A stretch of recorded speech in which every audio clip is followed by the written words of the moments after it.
Warning, warning, the world is shutting down. Warning, warning.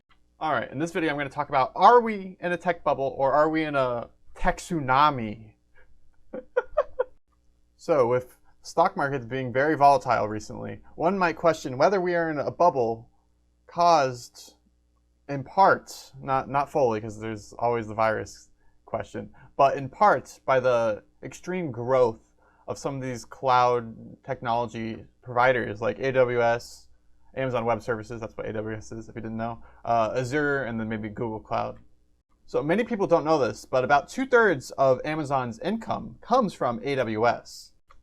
So Microsoft has been growing recently as well, after they had a $10 billion deal with, it's called the JEDI deal, with the, it's a funny name, so it's with the government basically.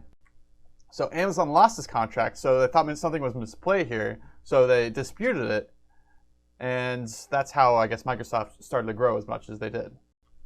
So with as much as these cloud providers have been growing, one might start to think that they're going to start to slow down a bit, and their growth might not be as high. In fact, Amazon, AWS, I mean, I feel like they've already saturated, like their curve has already saturated to the point where they're not growing as nearly as much as they're used to in terms of AWS, since they've already have so many companies using AWS.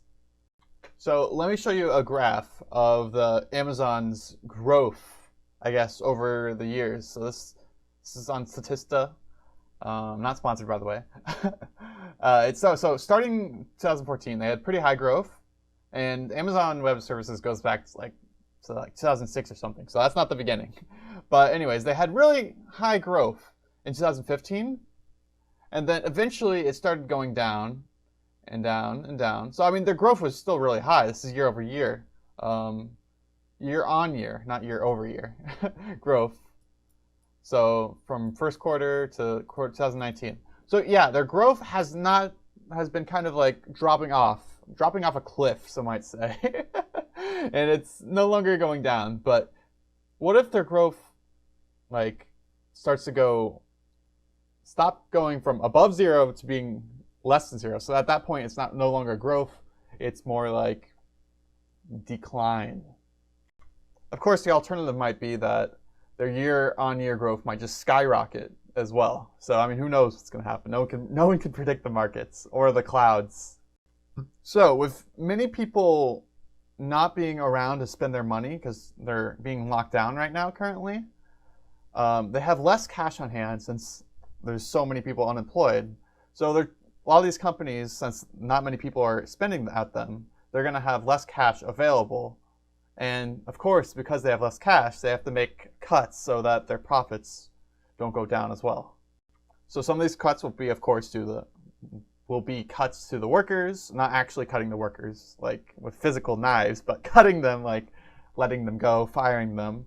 So this is because like 6 million people plus, I don't know the numbers at this point, it's in the millions, got unemployed this last week or so.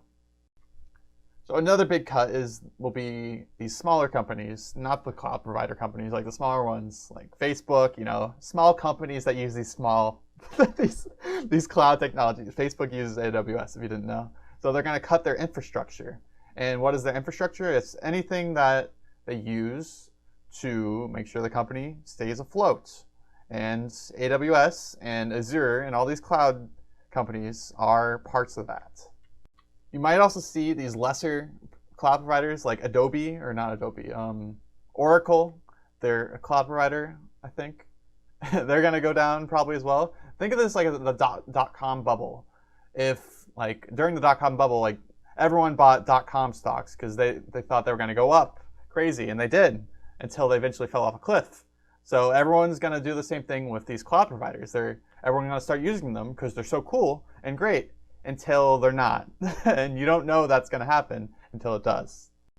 So these companies are going to start to cut the infrastructure that rely on these cloud technologies. So they might not go as far as to completely cut everything and have all their servers be running on premise, because these cloud providers have thought of this, and they have these smaller businesses hooked on the cloud, kind of like hooked on drugs or hooked on phonics.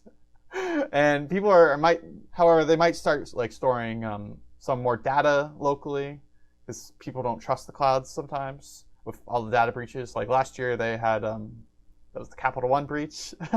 So the question is this going to be a tech recession? And my answer is probably not.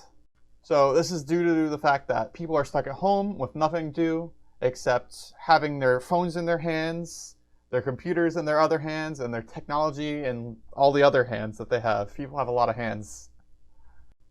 And also, people and consumers are too hooked on technology. You can't see like some high schooler without their phone for more than a day because they're just too hooked on it.